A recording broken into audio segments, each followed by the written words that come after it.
Intense chasse à l'homme aujourd'hui à Ouessant, au large du Finistère. Plus de 30 gendarmes ont été mobilisés et les routes ont été bloquées. L'homme était soupçonné d'une série d'incendies volontaires. La nuit dernière, il s'agissait de l'auteur du vol avec violence au CMB de Lille en février dernier.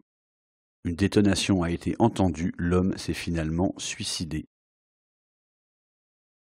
Vent de fronde à l'aéroport de Quimper dans le Finistère. Plusieurs décideurs économiques cornouaillais rencontreront demain le PDG de la compagnie Hop. Objectif, faire cesser les retards et annulations à répétition, sinon, pour ces décideurs, c'est la mort de la ligne assurée. Un nouveau plan anti-algues vertes vient d'être adopté pour 8 baies bretonnes. 3 sont dans les Côtes d'Armor, 5 dans le Finistère. Objectif, faire encore baisser les taux de nitrate via l'évolution des pratiques agricoles. Le nouveau plan est doté d'un budget de 55 millions d'euros sur 5 ans. Une souscription vient d'être lancée pour réhabiliter le fort d'Édic au large du Morbihan.